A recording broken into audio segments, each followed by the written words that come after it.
कुंज बिहारी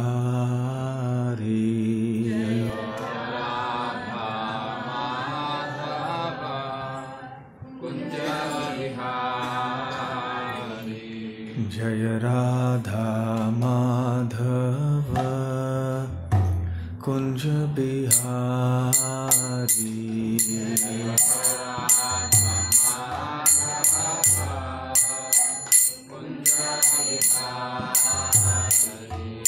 जय गोपी जन वल्लभ गिरिवरधारी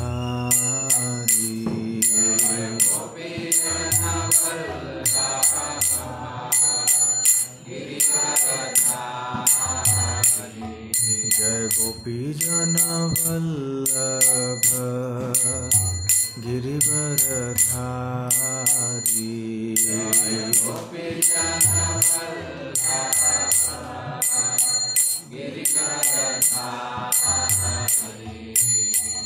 यशोदानंदन ब्रज जन रंजन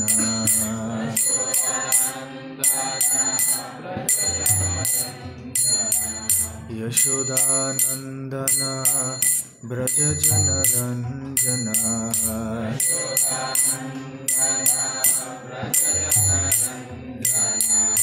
यमुना तीरा वनचारी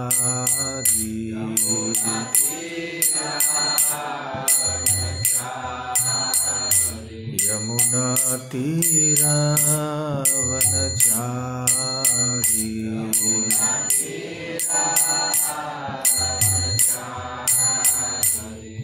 जय राधा माधव कुंज बिहारी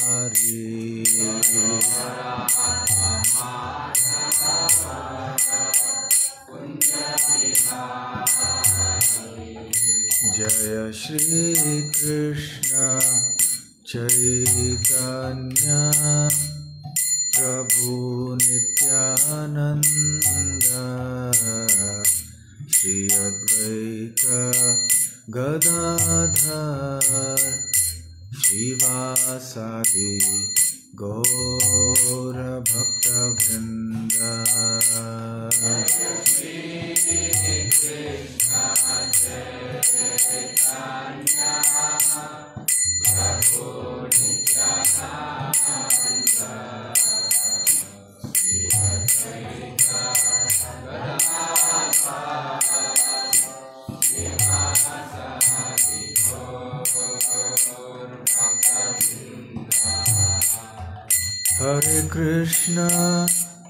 हरे Krishna Krishna Krishna Hare Hare Hare Ram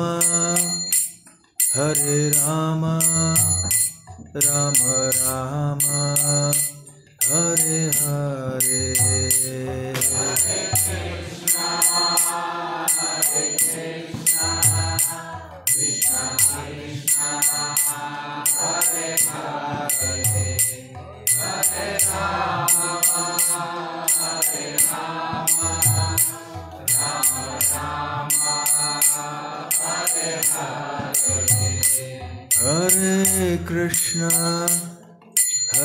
Krishna Krishna Krishna Hare Hare Hare Ram Ram Ram Hare Hare Hare Krishna Krishna Krishna Hare Hare Hare Ram Ram Hare Hare Hare Krishna Krishna Krishna Hare Hare Hare Ram Ram Ram Hare Hare Hare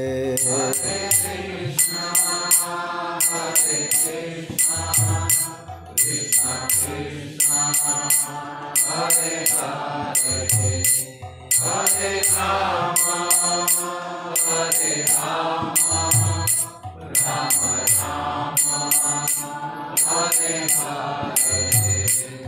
Hare Krishna, Hare Krishna, Krishna Krishna, Hare Hare, Hare Rama, Hare Rama, Rama Rama, Hare Hare, Hare Krishna, Hare Krishna, Krishna Krishna,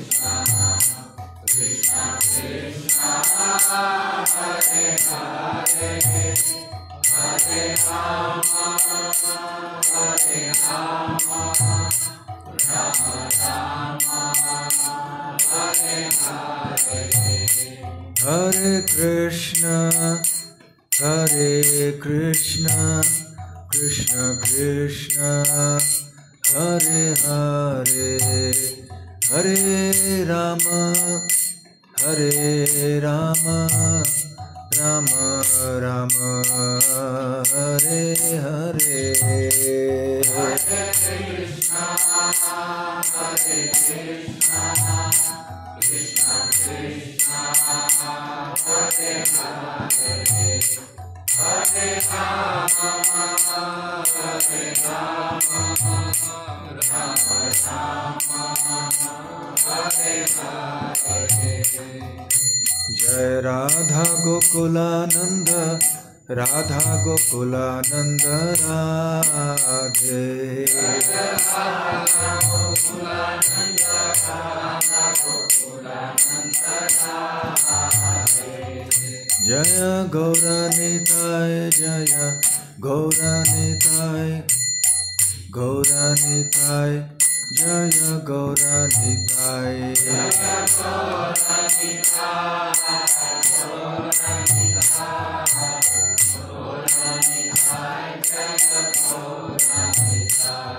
Jaya Jagannatha, Jaya Jagannatha, Jaya Baladeva, Jaya Subhadra, Jaya Jagannatha, Jaya Jagannatha, Baladeva, Jaya Subhadra.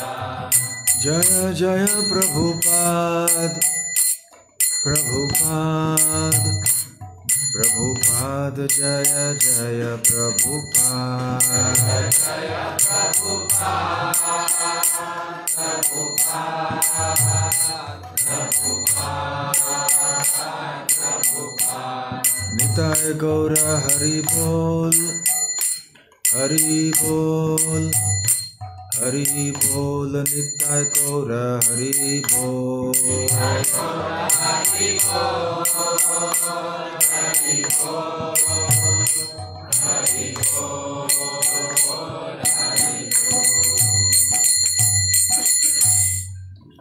Jayam Vishnupad Paramhansa Parivrajakaacharya Stotra Sat. His Divine Grace Abhay Charana Ravinda Bhakti Vedanta Swami Srila Prabhupada Ki Jai. Ananta Koti Vaishnava Vrinda Ki Jai. Shri Shri Radha Gokulananda Ki Jai. Shri Shri Gaur Nitai Ki Jai. Shri Shri Jagannath Baladev Subhadra Mai Ki Jai.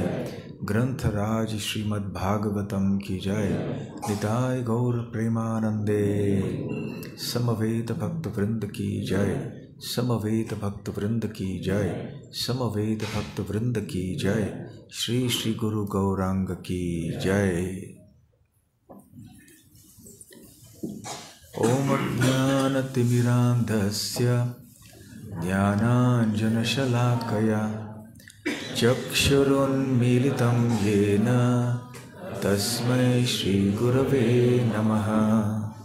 Shri Chaitanya Manobhishtam Sthapitam Yena Bhutale Swayam Rupa Kadamahyam Dadati Swapadantikam.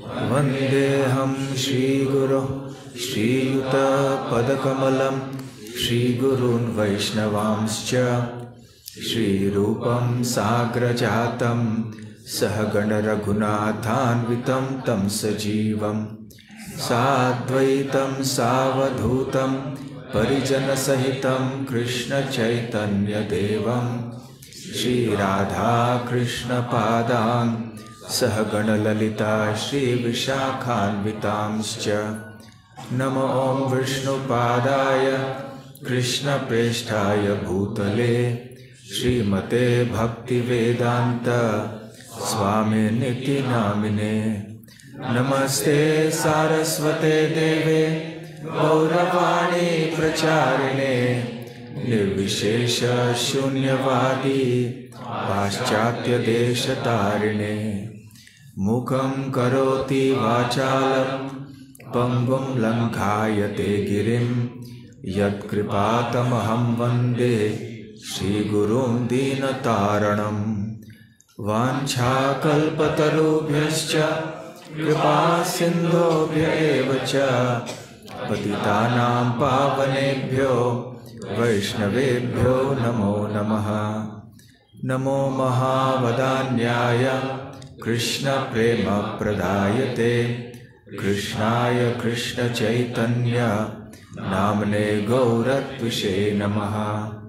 पञ्चतत्त्वात्मकं कृष्णं भक्तरूपस्वरूपकं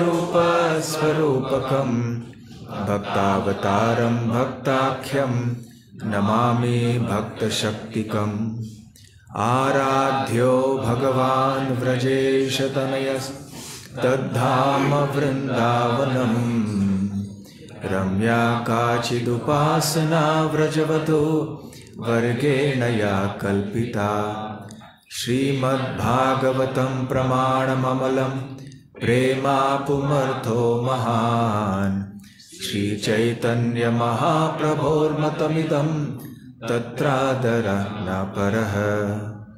हे कृष्ण करुणा सिन्धो दीनबन्धो जगत्पते गोपेश गोपिकान्त राधाकान्त नमोऽस्तुते।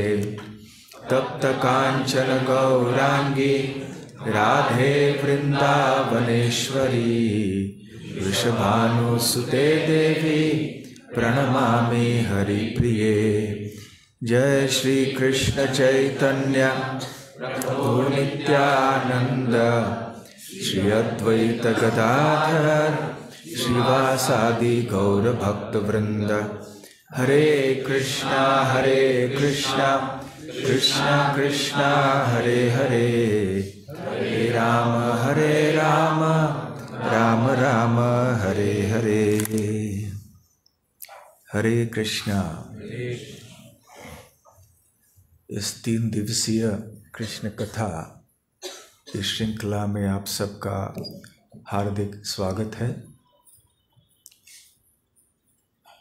श्री कृष्ण और अन्य यदुवंशी कुरुक्षेत्र समंत पंचक पहुंचे हुए हैं।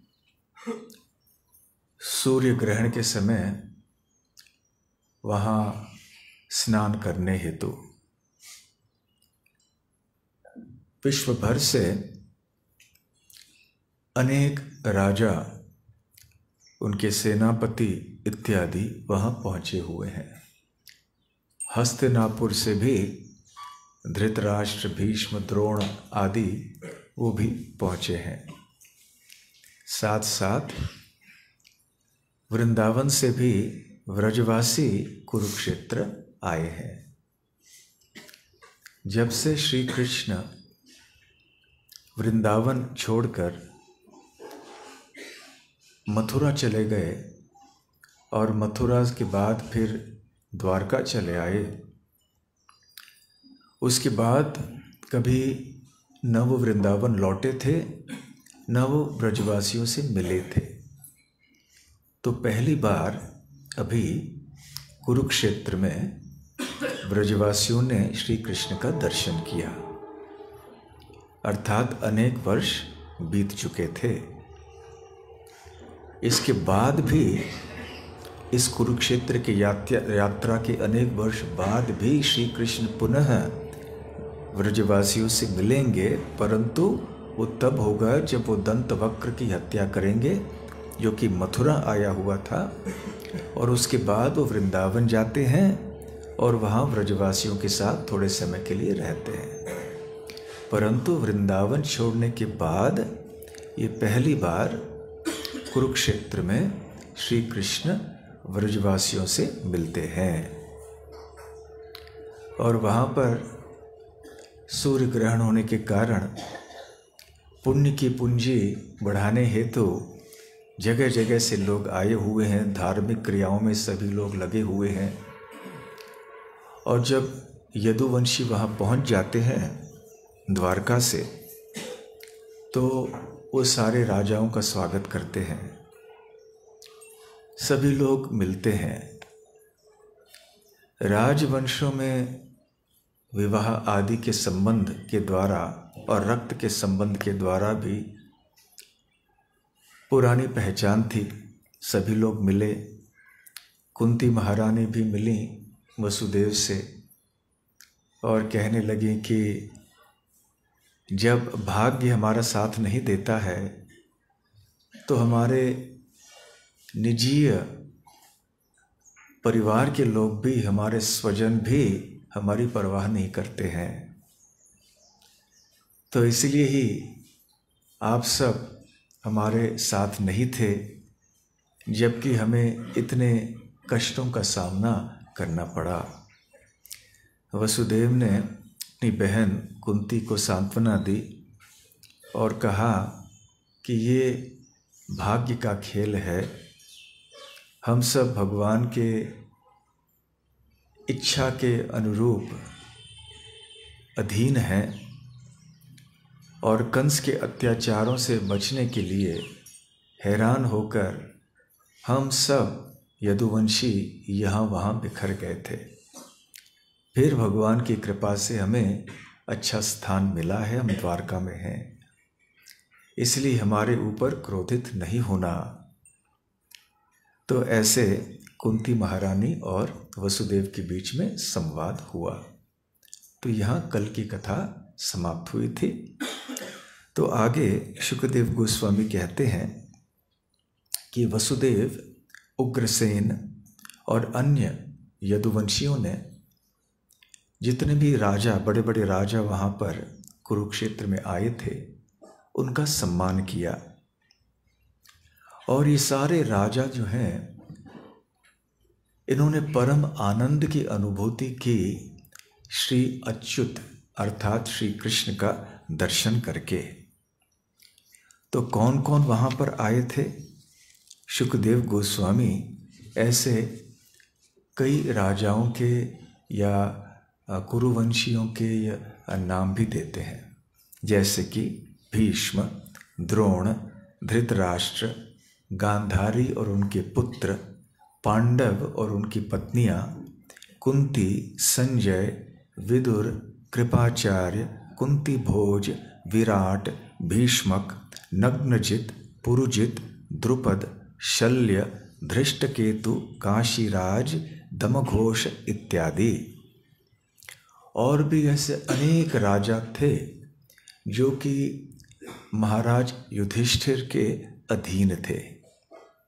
आपको याद होगा कि कल ये चर्चा हो रही थी कि श्रीमद् भागवत के इस भाग में और संपूर्ण श्रीमद् भागवत में भी कभी कभी ऐसे देखा जाता है कि भगवान श्री कृष्ण की लीलाओं के क्रम का तालमेल अध्यायों के क्रम से नहीं होता है, कभी कभी आगे पीछे हो जाता है। तो यहाँ पर अध्याय की संख्या कौन सी है? 42। और इसके पूर्व राजसूय यज्ञ आदि की चर्चा शुकदेव गोस्वामी कर चुके हैं, परंतु सनातन गोस्वामी बताते हैं कि राजसूय यज्ञ कुरुक्षेत्र की यात्रा के बाद हुआ। अब यहाँ देखते हैं कि शुकदेव गोस्वामी कह रहे हैं कि वो जो राजा अधीन थे महाराज युधिष्ठिर के, वो यहाँ पर आए थे। तो ये सब देखकर, जानकर कि इतने सारे राजा हैं जो उनके अधीन हैं, फिर आगे चल के महाराज युधिष्ठिर ने राजसूय यज्ञ संपन्न किया। तो खैर ये सारे राजा वहाँ पर आए थे और शुकदेव गोस्वामी कहते हैं, राजानो ये च राजेंद्र युधिष्ठिरम अनुव्रताः। ये अनेक ऐसे राजागण आए थे वहाँ जो युधिष्ठिर महाराज के अधीन थे, और ये सारे के सारे जितने भी राजा आए थे वहाँ पर वो सब विस्मित हो गए। विस्मिताः, विस्मित या आश्चर्यचकित क्यों हुए? श्रीनिकेतम वपुः शौरेः सस्त्रीकम वीक्ष्य विस्मिताः। तो शौरी, शौरी भगवान श्री कृष्ण का नाम है। आप में से कोई बता सकते हैं कि शौरी भगवान श्री कृष्ण को क्यों कहते हैं? शौरी जिनका शौर्य सबसे अधिक है वो तो है ही, बिल्कुल सही, ये भी सही उत्तर है। और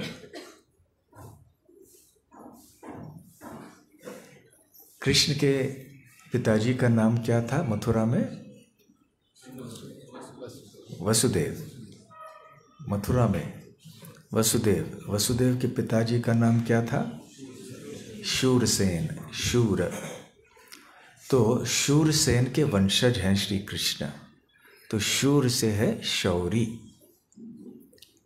तो वैसे आपने जो कहा वो भी सही है, शौर्य में उनकी बराबरी करने वाला कोई नहीं है, सर्वश्रेष्ठ हैं शूरवीरता में। तो खैर शौरी, वपुः उनका शरीर, उनका जो दिव्य रूप है, श्रीनिकेतम, श्री अर्थात ऐश्वर्य और सौंदर्य। तो भगवान श्री कृष्ण का दिव्य शरीर, उनका रूप सौंदर्य और ऐश्वर्य का निवास स्थान है, निकेत। तो ऐसे सौंदर्य को देखकर, ऐसे ऐश्वर्यशाली और सुंदर रूप को देखकर वीक्ष्य विस्मिताः, ये सारे राजा और जितने भी लोग वहाँ पर आए थे वो सब आश्चर्यचकित हो गए। और वहाँ श्री कृष्ण सस्त्रीकम, अपने रानियों के साथ में आए हुए थे। तो श्री कृष्ण का सौंदर्य इतना अद्भुत है कि सभी लोग श्री कृष्ण को देखकर विस्मित रह जाते हैं। ऐसा सौंदर्य जिसकी कल्पना हम नहीं कर सकते। यहाँ इस भौतिक जगत का जो सौंदर्य है, यहाँ तक कि पृथ्वीलोक की तो बात दूर रही, स्वर्गलोक आदि की जो अप्सराएं हैं, जिनके सौंदर्य का वर्णन यहाँ पृथ्वीलोक पे लोग करते हैं और जिनका वर्णन शास्त्रों में भी सुनने में आता है, उनका सौंदर्य भी इनके सामने, श्री कृष्ण के सामने कुछ नहीं है। और श्री कृष्ण के जो रानियां हैं, श्री कृष्ण की जो गोपियां हैं, उनका सौंदर्य तो ये अप्सराओं से कहीं अधिक है। तो श्री कृष्ण से भी सारे आकर्षित हो जाते हैं। तो इनका सौंदर्य देखकर सभी लोग बस आश्चर्यचकित रह गए। आगे शुकदेव गोस्वामी कहते हैं कि जब ये सारे राजा जो आए थे अलग अलग जगह से, उदारता पूर्वक जब सम्मानित किए गए कृष्ण बलराम आदि के द्वारा, तो बड़े उत्साह और आनंद से उन्होंने वृष्णि वंश के सदस्यों की प्रशंसा करना प्रारंभ किया। ये एक संस्कृति थी, प्रथा थी। जब भी लोग मिलते थे तो एक दूसरे का सत्कार करते थे, एक दूसरे की प्रशंसा भी करते थे। तो खैर फिर अब इन राजाओं ने क्या कहा, आने वाले 2 श्लोकों में शुकदेव गोस्वामी वर्णन करेंगे कि उन्होंने विशेष रूप से महाराज उग्रसेन और साधारणतः अन्य जितने भी वृष्णि वंश के सदस्य हैं उनकी प्रशंसा कैसे की और क्यों की। क्या ऐसे प्रशंसनीय गुण हैं ये कौन से ऐसे प्रशंसनीय अवस्था है यदुओं की कि जितने अन्य राजागण आए थे वो सब इनकी प्रशंसा कर रहे हैं। तो वो कहते हैं अहो भोजपते, भोजपति, भोज वंश के पति कौन? उग्रसेन। यूयम जन्म भाजो नृणाम इह, वैसे आपका जन्म सिद्ध हो गया है, सार्थक हो गया है, आपका जन्म धन्य है। जितने भी मनुष्य हैं इस पृथ्वी के ऊपर उनमें से आपका जन्म धन्य है। जन्म भाजो नृणाम इह, क्यों? यत् पश्यथ असकृत कृष्णम, क्योंकि आप सब अब अपश्यथ, आप दर्शन कर रहे हैं, आप देखते हैं किनको? कृष्णम, आप श्री कृष्ण को देख रहे हैं। कितना देख रहे हैं? क्या कभी कभी एक आध बार देखते हैं, कभी 10-20 साल में एक बार देख लिया, क्या ऐसा है? नहीं। असकृत, सकृत मतलब एक बार। सकृत एव प्रपन्नो यस्तवास्मीति च याचते, ना, वो श्लोक सुंदर है रामायण का, जिसमें श्री राम कहते हैं विभीषण से कि एक बार भी, सकृत एव, एक बार भी किसी ने यदि कह दिया मुझसे तव अस्मि इति याचते, मैं आपका हूं, तो मैं उसे निर्भयता प्रदान करता हूं। तो एक बार भी, तो सकृत अर्थात एक बार। तो असकृत मतलब एक बार नहीं, बार बार, अनेकों बार, सदैव, निरंतर। तो आपका जन्म धन्य क्यों है, सार्थक क्यों है? क्योंकि आप कृष्ण का को देख रहे हैं, देखते हैं निरंतर, असकृत रूप से आप देखते हैं, बार बार देखते हैं। और ऐसा दर्शन दुर्लभ है किनके लिए? दुर्दर्शम अपि योगी नाम, जो बड़े बड़े योगी हैं, जो कड़ी तपस्या करते हैं अनेक वर्षों तक, कभी कभी हजारों वर्षों तक कड़ी तपस्या करते, हिमालय में बैठकर, यहाँ तक कि ऊपरी लोकों में भी इस ब्रह्मांड के, उनके लिए भी ऐसे भाग्य को प्राप्त करना दुर्लभ है। दुर्दर्शम अर्थात जिनका दर्शन करना बहुत दुर्लभ होता है, जो बहुत ही कम दिखाई देते हैं। तो कभी कभी ऐसे किसी बहुत महान व्यक्ति के अति निकट जाना भी खतरे की बात होती है, क्योंकि अति परिचयाद अवज्ञा, कभी कभी अति परिचय होने के कारण हम उस व्यक्ति को साधारण समझते हैं।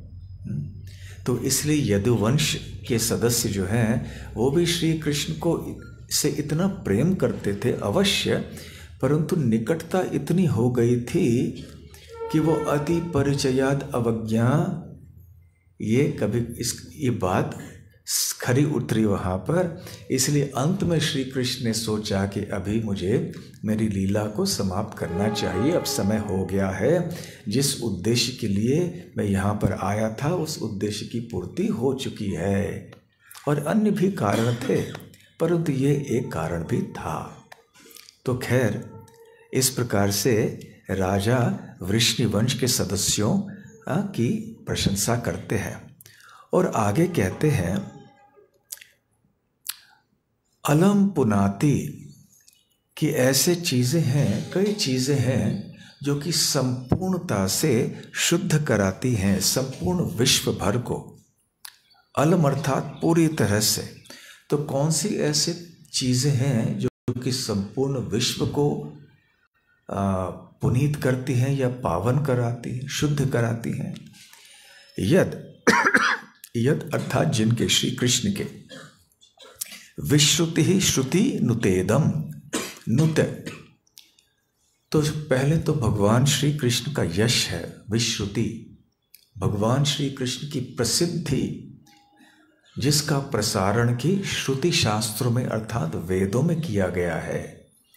तो भगवान श्री कृष्ण का यश, उनकी प्रसिद्धि जिनका वर्णन वेदों में किया गया है, ये संपूर्ण ब्रह्मांड को पुनीत कर सकता है, पावन कर सकता है और करता है। दूसरी बात क्या है?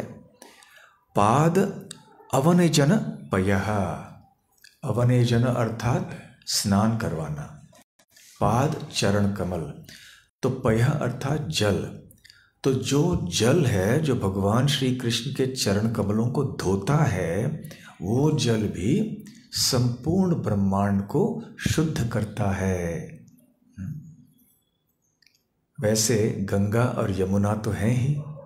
हम सब जानते हैं कि जब वामन देव ने अपना दूसरा कदम उठाया बलि महाराज के सामने खड़े होकर, तो उनके चरण कमलों के अंगुष्ठ जो हैं वो ब्रह्मांड के आवरण का छेद करके वहाँ जो विरजा का जल है वो अंदर आया ब्रह्मांड के भीतर, और श्री वामन देव के चरण कमलों के स्पर्श करते हुए अंदर आया वो जल, इसलिए वो चरणामृत है। और इस जल को गंगा कहते हैं। तो गंगा का जल अभी सारे ब्रह्मांड को पुनीत करता है। साथ साथ यमुना जी का जल भी है जो कि गंगा के जल से अभिन्न है। बल्कि गौड़ीय वैष्णव संप्रदाय में ऐसे माना जाता है कि यमुना का जल गंगा के जल से अधिक पावन है या श्रेष्ठ है। ऐसे एक वाद हुआ था, एक गोष्ठी हुई थी आगरा में। जीव गोस्वामी वहाँ पर गए थे और उन्होंने साबित कर दिखाया कि वास्तव में यमुना गंगा जी से भी श्रेष्ठ है, क्योंकि गंगा वो जल है जो कि श्री भगवान के चरण कमलों को धोकर आई है, चरणामृत है। परंतु यमुना वो जल है जिसमें कि भगवान श्री कृष्ण ने स्वयं स्नान किया, वहाँ पे अनेक लीलाएं की ग्वाल बालों के साथ, गोपियों के साथ। तो यमुना और गंगा, इन दोनों नदियों का जल जो है ये संपूर्ण पृथ्वी को पावन कर सकता है। वैसे थोड़े दिन पहले विदेश में रहने वाले एक भक्त हमारे जो है, बहुत निकट के हैं भक्त, तो उनकी माता का देहांत हो गया। तो अभी अंतिम क्रिया कैसे करनी चाहिए, क्योंकि अभी वो विदेश से भारत में तो ले आकर गंगा के तट पर आदि सब नहीं कर सकते, तो क्या करना चाहिए। तो वहाँ पे अस्थि विसर्जन कहाँ होना चाहिए। अस्थि विसर्जन यहाँ करते हैं किसी पावन नदी में जाकर ना, तो यहाँ पर अनेक पावन नदियाँ हैं, तो आसानी से कोई गोदावरी जा सकता है, यहाँ पे नासिक के पास हो, या पास में भी नदियों में जाते हैं, कभी समुद्र में भी जाते हैं। गंगा यमुना तो काफ़ी दूर है। तो फिर हमने सुझाव दिया कि आपके पास यदि गंगा जल है, तो उनके पास था, तो गंगा जल आप छिड़किए अस्थि विसर्जन पर, वही ठीक हो जाएगा, क्योंकि यहाँ पे आप ला तो नहीं सकते हैं। तो ये है शक्ति गंगा जल यमुना जल का। परंतु इससे अधिक जो लाभ है कि वो हमें भक्ति प्रदान करती है। तो खैर ये संपूर्ण सृष्टि को पावन करती है। तीसरी बात, वचश्च शास्त्रम, भगवान श्री कृष्ण के वचन शास्त्रों में पाए जाते हैं। इसलिए शास्त्रों का जब कथन होता है या पठन होता है, तो उस समय संपूर्ण सृष्टि शुद्ध हो जाती है। इसलिए भगवान के नाम का गुणगान करना, भगवान के शास्त्रों का कथन पठन आदि करना, इससे संपूर्ण वातावरण शुद्ध हो जाता है। ये सबसे श्रेष्ठ शुद्धिकरण की प्रक्रिया है। वैसे बाह्य रूप से भी हमें शुद्ध रखना चाहिए किसी स्थान को, जैसे हम झाड़ू लगाते हैं, पोछा लगाते हैं, बहुत कुछ सफाई के लिए कार्य करते हैं, परंतु सर्वश्रेष्ठ शुद्धिकरण की क्रिया ये है। तो इस प्रकार से राजागण कहते हैं कि भगवान श्री कृष्ण का यश, उनके चरण को धोया हुआ जल और उनकी जो वाणी है जो शास्त्रों में पाई जाती है, ये तीनों ही संपूर्ण विश्व को शुद्ध करती हैं। और ऐसे श्री कृष्ण जो हैं, इनका दर्शन आप सतत करते हैं द्वारका में रहते हुए। और फिर दूसरी बात वो कहते हैं, भू काल भर्जिता। भू जो है माता पृथ्वी, उनके भाग्य पे हानि पहुंची थी। भगापि, भर्जित भग, भग अर्थात भाग्य। तो उनके भाग्य पे हानि पहुंची थी, ठोस पहुंची थी, क्योंकि पृथ्वी पर रहने वाले लोग तरह तरह के अन्याय करते हैं, अत्याचार करते हैं, दुराचारी बहुत सारे लोग हैं यहाँ पर। इसके कारण जो पृथ्वी माता के ऊपर बोझ उनके लिए असहनीय हो जाता है, उनके भाग्य पर हानि पहुंचती हैं। परंतु यद, यद अर्थात यहाँ जिनके, किनके, कृष्ण के, यद अंघ्रि पद्म स्पर्श, श्री कृष्ण के चरण कमलों के स्पर्श के कारण उत्थ शक्ति ही, वो पुनः उनको शक्ति मिल गई। किनको? पृथ्वी माता को पुनर्जीवित वो हो गई। प्राय पृथ्वी माता के प्राण निकल गए थे ऐसे उनके ऊपर रहने वाले लोगों के दुराचार से, परंतु श्री कृष्ण के चरण कमलों का स्पर्श जब हुआ तो फिर उत्थ शक्ति, पुनर्जीवित हो गई, शक्ति पुनः उनको प्रदान की गई भगवान के द्वारा। और अभिवर्षति नह अखिल अर्थान, इसके कारण अब पृथ्वी माता अभिवर्षति, अभी वर्षा कर रही हैं किन चीज़ों की? अखिल अर्थान, जितनी भी हमें आवश्यक वस्तुएं हैं वो हमें प्रचुर मात्रा में प्रदान कर रही हैं। ऐसे जितने भी आवश्यक वस्तुओं की वर्षा बहा रही हैं पृथ्वी माता। क्यों? क्योंकि वो अभी प्रफुल्लित हो गई हैं, उनकी वो पुनर्जीवित हो गई हैं श्री कृष्ण के चरण कमलों के स्पर्श से। तो पृथ्वी माता का भी उद्धार कैसे श्री कृष्ण ने किया, इसका भी वर्णन ये राजागण कर रहे हैं। तो कृष्ण की प्रशंसा करते हुए ये सब राजागण कह रहे हैं। और सबसे महत्वपूर्ण बात, अंतिम, अब अपने निष्कर्ष पर पहुंच रहे हैं वो। ये कहते हैं कि हे यदुवंशी, आप सब गृहस्थ हैं और घर में रहते हुए आप सब जानते हैं कि गृहस्थी में संसार में व्यक्ति इतना उलझ जाता है और ऐसे कई कार्य करने पड़ते हैं जिसमें भगवान को भूल जाना थोड़ा आसान हो जाता है। तो इसलिए ऐसे पारिवारिक जीवन में खतरे भी होते हैं। वैसे तो भौतिक जगत में रहते हुए हर एक आश्रम में खतरे होते हैं, परंतु विशेष रूप से जब गृह में रहते हुए संसार को संभालने की जिम्मेदारी व्यक्ति लेता है तो बहुत सी चीज़ें होती हैं अपने मन को विचलित करने के लिए, हमें पथभ्रष्ट करने के लिए। तो निरय वर्तमनि, इसलिए ऐसे जो संसारी जीवन है, निरय अर्थात नरक का एक पथ है।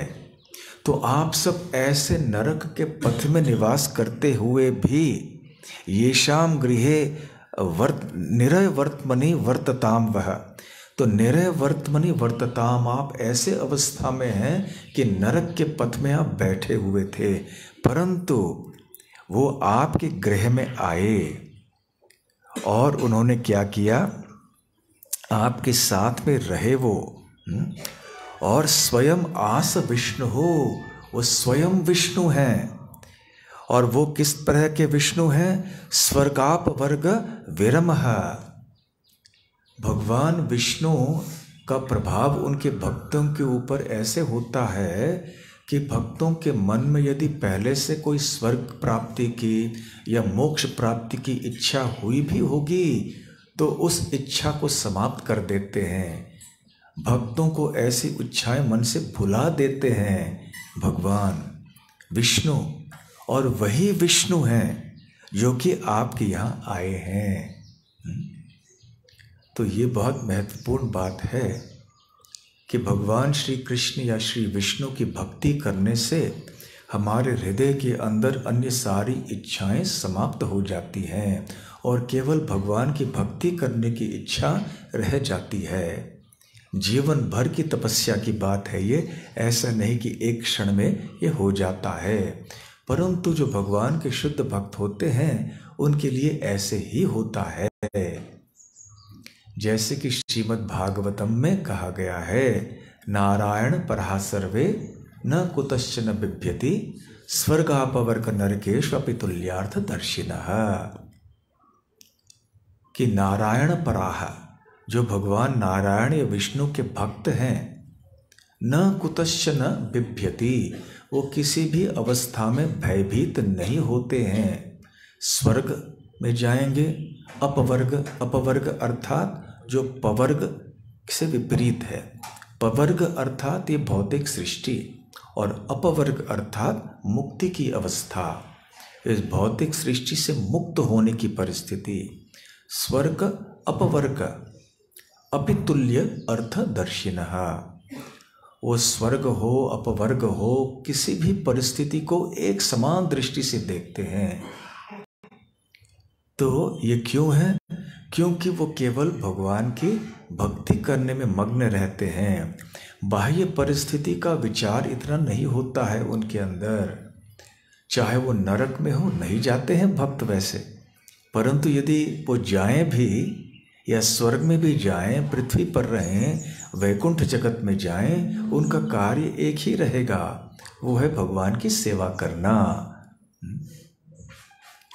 इसलिए बिल्वमंगल ठाकुर भी कहते हैं, भक्तिस्त्वयि स्थिरतरा भगवन् यदि स्यात् दैवेन नः फलति दिव्य किशोर मूर्ति ही मुक्ति स्वयं मुकुलितांजलि सेवते स्मान धर्मार्थ काम समय प्रतीक्षा। तो इस प्रकार से बिल्वमंगल ठाकुर कहते हैं कि जो भक्त स्थिरता से भक्ति करते हैं तो उनको फल क्या प्राप्त होता है? दैवेन नः फलति दिव्य किशोर मूर्ति ही, आपकी हे कृष्ण दिव्य मूर्ति का सदैव दर्शन होता है ऐसे भक्तों को। किन भक्तों को? जो स्थिरता से आपकी भक्ति कर रहे होते हैं। और क्योंकि उन्होंने आपका दर्शन किया हुआ होता है भक्ति के कारण, तो फिर क्या होता है कि मुक्ति ही स्वयं, मुक्ति देवी स्वयं मुकुलितांजलि हाथ जोड़ के सामने खड़ी होती हैं कि मेरी सेवा स्वीकार कीजिए, अर्थात मैं आपको मुक्ति या मोक्ष देने के लिए तैयार हूँ। परंतु भक्त इनकी परवाह नहीं करते हैं। इसलिए वो कहते हैं धर्मार्थ काम गतयः समय प्रतीक्षा। तो धर्म अर्थ काम इत्यादि मोक्ष तो दूर की बात रही, धर्म अर्थ काम ऐसे ये साधारण चीज़ें तो अपने समय में उपलब्ध हो जाती हैं अपने आप भक्त के लिए, और मोक्ष की आकांक्षा या अभिलाषा भी नहीं रखते हैं भक्त। तो ऐसा क्यों होता है? ये भक्ति का जादू है। भगवान कृष्ण या विष्णु भक्त के हृदय में मोक्ष, स्वर्ग की प्राप्ति आदि की इच्छाएं को भुला देते हैं उनसे। इसलिए ऐसे श्री विष्णु स्वर्गापवर्ग विरमः स्वयं एव विष्णु अभी येषाम गृहे, आपके गृह में है। और किस रूप में है? सयौन सपिंड बंधः, वो आपसे बंधे हुए हैं, आपके साथ भगवान का घनिष्ठ संबंध है। किस प्रकार का संबंध? संबंध दो प्रकार के होते हैं। एक जो विवाह से स्थापित किए जाते हैं और दूसरा जो रक्त से स्थापित किए जाते हैं। तो ऐसे रिश्तेदार हमारे दो प्रकार के होते हैं। तो सयौन और सपिंड, सपिंड अर्थात रक्त से संबंधित और सयौन जो विवाह से संबंधित। तो ये आपके घर में आते हैं, आपके घर में साथ में भी रहते हैं और आपका संबंध इनके साथ विवाह से भी है और रक्त के माध्यम से भी है। और इतना ही नहीं, जब वो आपके पास में रहते हैं तद दर्शन, आप उनका दर्शन करते हैं, स्पर्श, उनका स्पर्श करते हैं, अनुपथ, उनके साथ साथ आप चलते हैं, प्रजल्प, उनके साथ आप बातचीत करते रहते हैं, शैया, उनके साथ कभी कभी एक ही शैया में निवास कर कभी लेटे रहते हैं जैसे अर्जुन किया करते थे। आसन, एक साथ एक ही आसन पे बैठते थे। अशन, खाते हैं साथ साथ, कभी कभी एक ही थाली में से खाते हैं।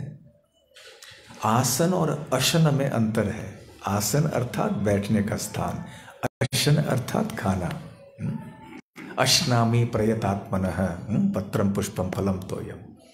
अश्नामी, भगवान कहते हैं जो मुझे पत्र पुष्प फल जल आदि अर्पण करते हैं मैं उसे खाता हूँ। अश्नामी, इसका एक दृष्टि से तात्पर्य है स्वीकार करना, तो भगवान स्वीकार करते हैं। परंतु विश्वनाथ चक्रवर्ती ठाकुर तात्पर्य में कहते हैं कि केवल स्वीकार नहीं करते हैं, वो इतने भाव विभोर हो जाते हैं भक्त के प्रेम से कि वो फूल भी यदि उनको अर्पण किया जाए तो उसे भी खा लेते हैं। तो अश्नन, तो कहते हैं कि आसन अशन।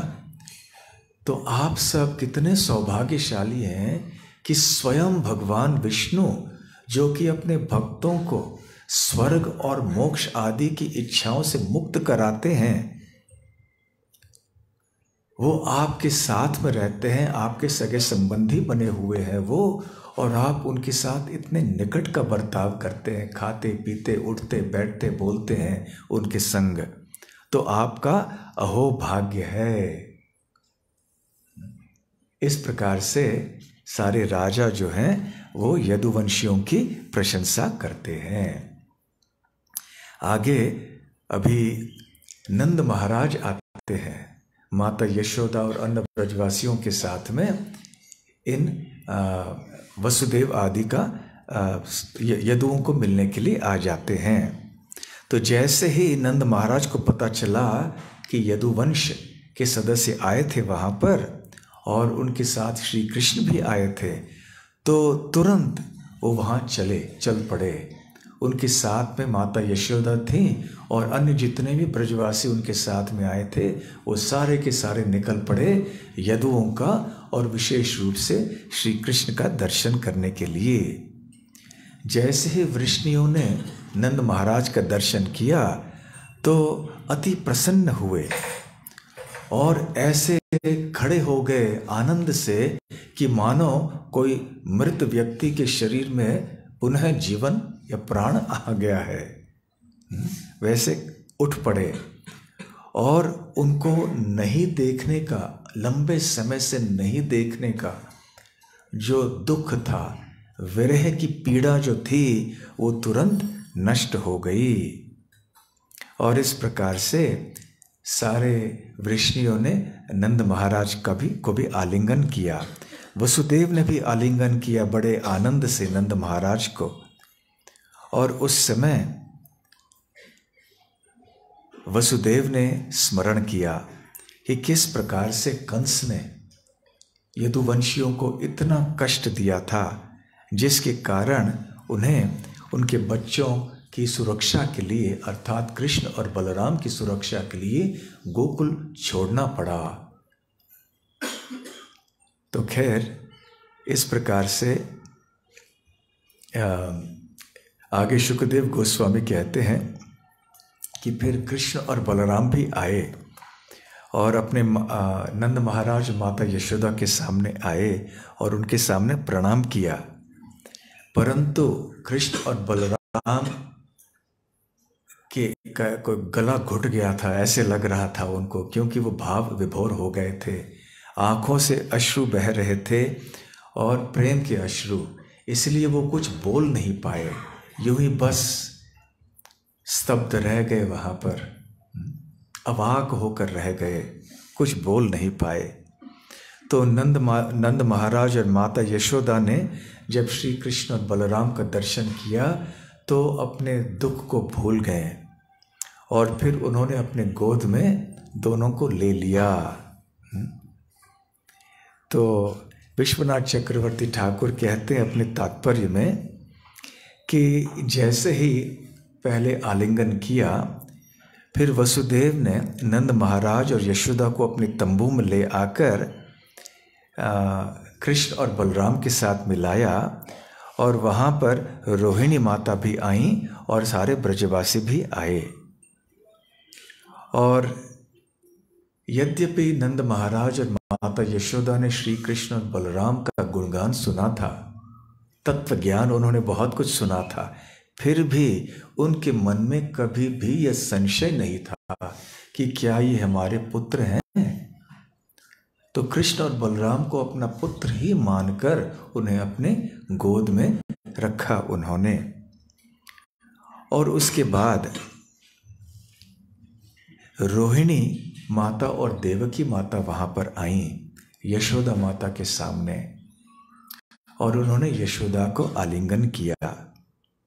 रोहिणी देवकी चाथ परिष्वज्य ब्रजेश्वरीम, परिष्वज्य अर्थात आलिंगन किया।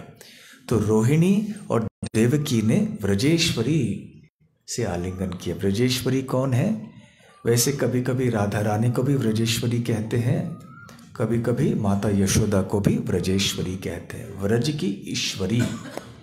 नंद महाराज को कभी कभी व्रजेश्वर कहते हैं, कभी कभी श्री कृष्ण को भी व्रजेश्वर कहते हैं, व्रज के ईश्वर। तो नंद महाराज को ईश्वर और माता यशोदा को ईश्वरी इसलिए कहते हैं क्योंकि नंद महाराज व्रज के राजा थे, राजा के समान थे वो। तो फिर व्रजेश्वरी को आलिंगन किया रोहिणी और देवकी ने। स्मरन्त्यौ तत्कृतम मैत्रीम, और उन्होंने दोनों ने, स्मरन्त्यौ अर्थात द्विवचन, दोनों ने स्मरण किया। क्या किया? तत्कृताम मैत्रीम, यशोदा की मैत्री का स्मरण किया। किस प्रकार की मैत्री थी उसका अगले श्लोक में बताने वाले हैं। बाष्प कंठ्यौ समूचतुः, तो बाष्प कंठ्यौ, जैसे कृष्ण और बलराम की अवस्था हुई थी कि कंठ बिल्कुल कुछ बोल नहीं पाए थे और अश्रु प्रवाह हो रहा था, तो ऐसे अवस्था में फिर अपने आप को संभाल कर फिर वो कहने लगी यशोदा से। क्या कहने लगी? का विस्मरेत वाम मैत्रीम अनिवृत्ताम व्रजेश्वरी, कि हे व्रजेश्वरी, कौन ऐसी महिला है जो आपकी मैत्री को भूल पाएंगी। आपकी मैत्री कैसे थी? अटूट मैत्री, निरंतर आपकी मैत्री। और आपने जब प्राप्त किया, क्या प्राप्त किया आपने? आपने, यदि हम ऐसे ऐन्द्रम ऐश्वर्यम, इंद्रदेव के ऐश्वर्य को भी यदि हम प्राप्त करते, यस्य न इह प्रतिक्रिया, आपने जो मैत्री हमारे प्रति दिखलाई है, ये जो ऋण हमारा है आपके प्रति, इसके कारण हम कभी भी चुका नहीं पाएंगे। यदि हमारे पास ऐन्द्रम ऐश्वर्यम, इंद्रदेव का भी ऐश्वर्य हमारे पास आ जाए, इस ऋण को हम चुका नहीं पाएंगे। तो क्या मैत्री थी? क्यों माता देवकी और रोहिणी इतने ऋणी थे यशोदा माता के? वो कह रहे हैं एतव अदृष्ट पितरो युवयोः स्म पित्रोः, ये जो हमारे दो बच्चे हैं कृष्ण और बलराम, अदृष्ट पितरो, जब उनका जन्म हुआ उन्होंने अपने माता पिता को देखा भी नहीं था, वो जानते नहीं थे कि मेरे माता पिता, हमारे माता पिता कौन है। युवयोः स्म पित्रोः, और आप उनके माता पिता बन गए, आप माता बन गई और नंद महाराज पिता बन गए। और आपने क्या किया? आपने संप्रीणः अभ्युदय पोषण पालन इत्यादि, आपने बड़े प्रेम से उनका ख्याल रखा, आपने उनको प्रशिक्षण दिया, उनको बड़ा किया, उनका पोषण किया, उनकी सुरक्षा की आपने। किस प्रकार से सुरक्षा की? पक्ष्मः यद्वद अक्ष्णोः, जिस प्रकार से हमारे पलकें हमारी आँखों की रक्षा करती हैं, उस प्रकार से आपने हमारे इन दो पुत्रों की रक्षा की, उनका भरण पोषण किया, पालन किया, उनको प्रेम दिया। आप में से जो गृहस्थ भक्त हैं, आप सब जानते हैं कि बच्चों को बड़ा करना ये कितना कठिन कार्य होता है, कितना समय लगता है इसके लिए, कितनी शक्ति लगती है, बहुत कुछ करना पड़ता है बच्चों को बड़ा करने के लिए। तो माता यशोदा ने ऐसा प्रेम दिखाया था कृष्ण बलराम के ऊपर, तो अच्छी तरह से उनको बड़ा किया था। इसलिए, और इतना ही, इतनी अच्छी तरह से आपने देखभाल किया इन दोनों का। अकुत्र च भयौ, कभी भी उनको डरने की कोई आवश्यकता नहीं रही कृष्ण और बलराम को। और फिर वो कहते हैं न सताम परः स्वः, वो कहते हैं कि जैसे सत व्यक्ति, सताम संत जो होते हैं वो अपने बच्चों में और अन्यों के बच्चों में भेद नहीं करते, अपना और पराया ये अंतर नहीं देखते हैं। साधारण व्यक्ति जो होते हैं ऐसा भेद करते हैं, ये मेरा है, ये आपका है। परंतु जो संत होते हैं ऐसा भेद नहीं करते हैं। वो खास करके बच्चों को भी, अन्यों के बच्चों को भी अपने बच्चों के समान ही मानते हैं, उतना ही प्रेम करते हैं। बाहर के दुनिया के जो लोग होते हैं उनकी भावना क्या होती है, जो असुर वृत्ति के होते हैं, सारे लोगों की नहीं, जो असुर वृत्ति के होते हैं, जो आपका है वो मेरा है, और जो मेरा है वो तो मेरा है ही। परंतु जो संत होते हैं उनकी भावना क्या होती है, आपके बच्चे भी मेरे बच्चों के समान है और मेरे बच्चे भी आपके बच्चों के समान हैं। ये एक उदार भाव जो होता है वो केवल संत प्रवृत्ति के लोगों में होता है। तो यद्यपि रोहिणी और देवकी कह रहे हैं कि ये आपके पुत्र न होते हुए भी आपने इनका इतनी अच्छी तरह से देखभाल किया, इसलिए हम समझते हैं कि आप संत हैं, बड़े संत हैं। अब ये तो सही है कि बड़े संत थे दोनों, परंतु देवकी नहीं जानती थी कि वास्तव में श्री कृष्ण भी यशोदा के पुत्र थे। और इस रहस्य की चर्चा हम अक्सर जन्माष्टमी के समय करते हैं। तो खैर, इस प्रकार से यहाँ पर रोहिणी और देवकी यशोदा माता का गुणगान करते हैं। श्रील विश्वनाथ चक्रवर्ती ठाकुर अपनी टीका में कहते हैं कि श्री कृष्ण और बलराम ने अपने माता पिता का दर्शन दो कारणों से नहीं किया था। एक कि वो वृंदावन चले गए थे, इसलिए वो देख नहीं पाए वसुदेव और देवकी को। और दूसरा कारण ये है, वो कहते हैं कि वास्तव में उनका जन्म हुआ ही नहीं था, इसलिए उनके कोई पालक है ही नहीं, उनके कोई माता पिता है ही नहीं। तो पहली जो चीज़ है वो लीला है, दूसरी चीज़ है ये तत्व है। तो तत्व और लीला, इस विषय के ऊपर हम कई बार चर्चा कर चुके हैं। वैसे तत्व की दृष्टि से देखा जाए तो श्री कृष्ण के कोई माता पिता नहीं है, श्री कृष्ण ही सभी के माता है, पिता है, सब कुछ है, जैसे कि भगवत गीता में वो घोषणा करते हैं। परंतु लीला का आनंद लेने के लिए फिर भगवान श्री कृष्ण अपने विशेष भक्तों को चुनते हैं, कोई माता बनते हैं उनके, कोई पिता बनते हैं। तो वृंदावन में यशोदा और नंद महाराज उनके माता पिता हैं, सनातन माता पिता हैं। ऐसा नहीं है कि किसी समय पे ये माता पिता बने, श्री कृष्ण के अनादिकाल से हैं और हमेशा के लिए रहेंगे। उसी प्रकार से मथुरा और द्वारका में वसुदेव और देवकी उनके माता पिता अनादिकाल से थे और आगे भी रहेंगे। तो अपने विशेष भक्तों को ऐसे चुनते हैं श्री कृष्ण और फिर वात्सल्य प्रेम का आस्वादन करते हैं।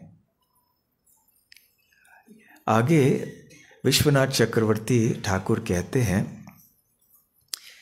कि जब देवकी और रोहिणी माता यशोदा के पास गईं तो माता यशोदा ऐसे ही बस बैठी थी, उनको पहचान भी नहीं रही थी देवकी और रोहिणी को।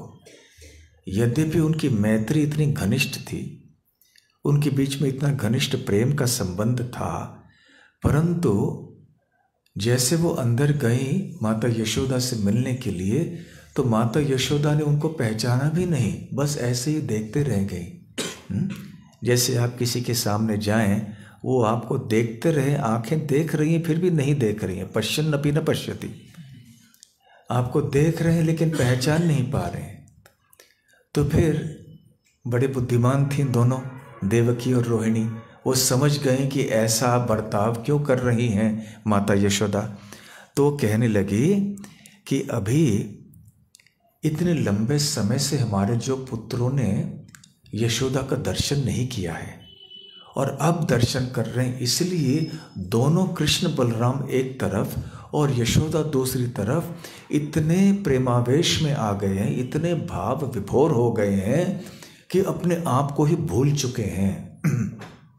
ऐसे परम आनंद की समाधि में हैं ये दोनों, इसलिए उनको बाह्य किसी वस्तु की कल्पना भी नहीं है कि क्या हो रहा है बाहर, इसलिए वो हमें भी पहचान नहीं पा रही हैं। इतने गहरे भाव में प्रविष्ट हो गई हैं वो। इससे मुझे ये पता चल रहा है कि ये यशोदा है, इसका प्रेम जो है मेरे प्रेम से भी अधिक तीव्र है। ये प्राय एक पागल हो गई है प्रेम के कारण।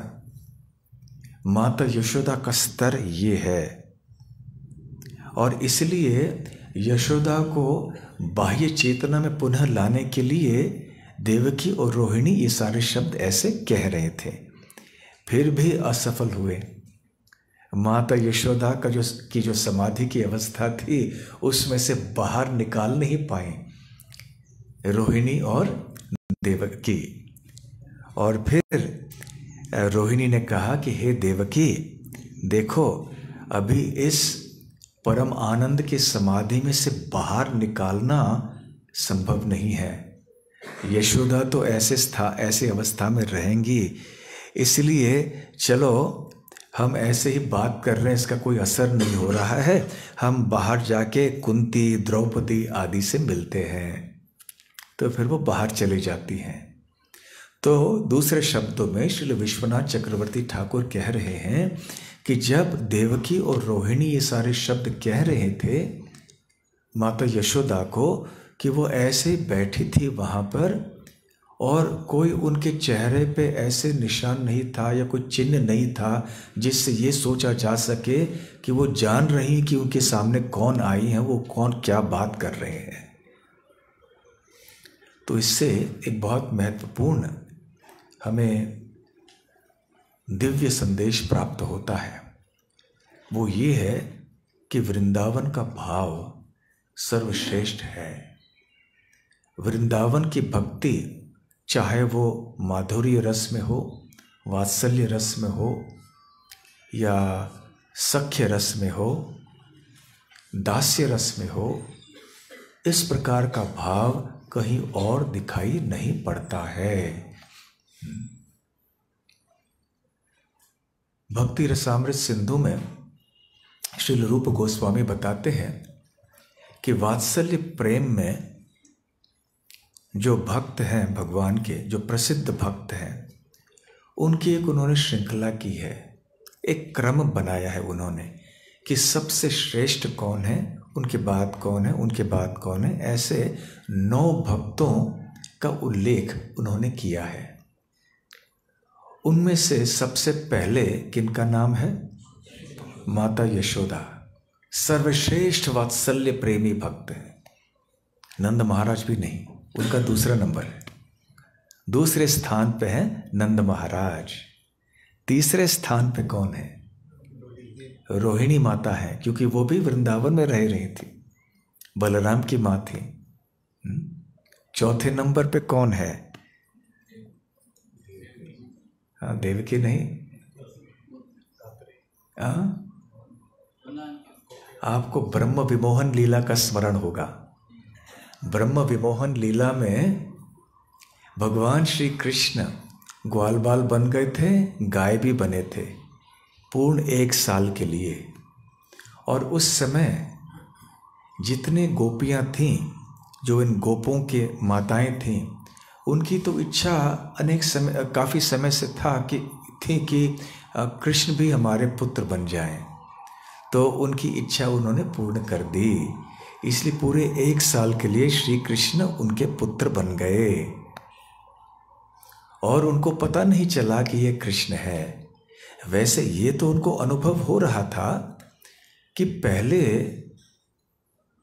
जितना प्रेम हमारे हृदय में हमारे पुत्रों के साथ के प्रति था, वो श्री कृष्ण के प्रति जो हमारा प्रेम है उससे कम हुआ करता था, जो बहुत ही विचित्र बात है।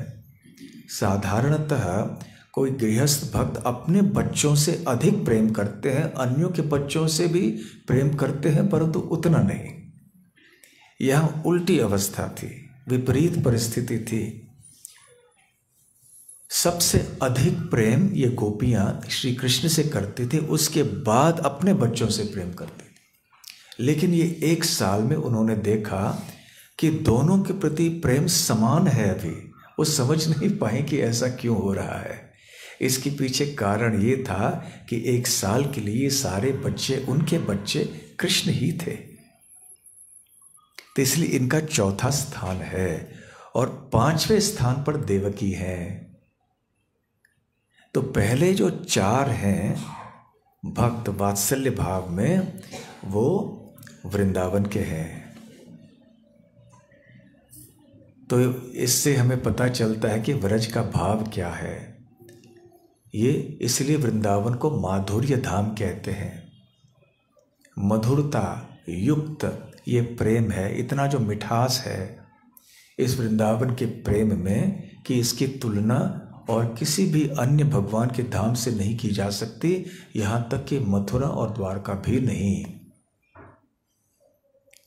और आगे चल के फिर देवकी के बाद वसुदेव की जो अन्य 15 पत्नियां थीं उनका स्थान आता है, और उनके बाद फिर कुंती महारानी है, उनके बाद वसुदेव है, और वसुदेव के बाद फिर सांदीपनि मुनि। गृहस्थ आश्रम में दोनों माता पिता बच्चों से प्रेम करते हैं, लेकिन माता का प्रेम पति से भी श्रेष्ठ माना जाता है। तो हम ये यहाँ श्री कृष्ण के संबंध में भी देख रहे हैं। तो इस प्रकार से वात्सल्य भाव का अनुभव हम कर रहे हैं कि माता यशोदा का वात्सल्य भाव कितना सर्वोच्च स्तर का है। और कल हम चर्चा करेंगे माधुर्य भाव का। अब जब श्री कृष्ण तरुणी गोपियों के पास जाएंगे तो उस समय गोपियों के साथ उनकी क्या वार्तालाप होता है और क्या आदान प्रदान किस प्रकार से होता है, तो इसकी चर्चा हम कल करेंगे और कल फिर इस अध्याय को समाप्त कर लेंगे। हरे कृष्ण कृष्ण कृष्ण हरे हरे, हरे राम राम राम हरे हरे। कोई प्रश्न है किसी के? हाँ,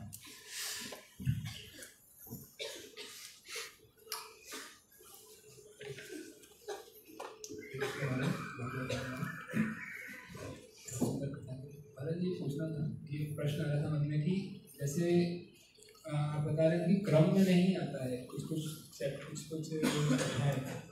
आगे हैं कुछ पीछे हैं, समय के हिसाब से काल के हिसाब से क्रम में नहीं आते, तो क्या ये त्रुटि माना जाएगा भागवतम के ऊपर की? नहीं, त्रुटि की बात ही नहीं है।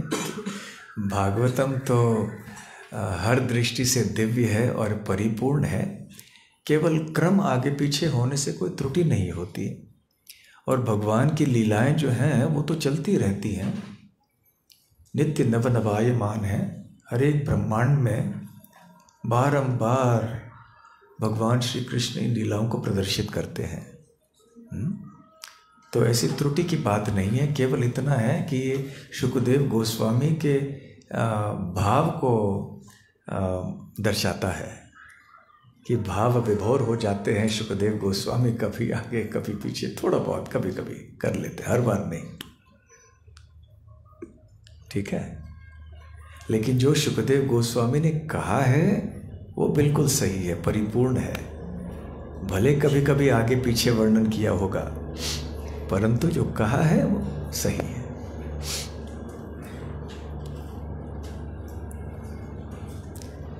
ठीक है, बहुत बहुत धन्यवाद। हरे कृष्णा। श्रील प्रभुपाद की जय। गौर प्रेमानंदे।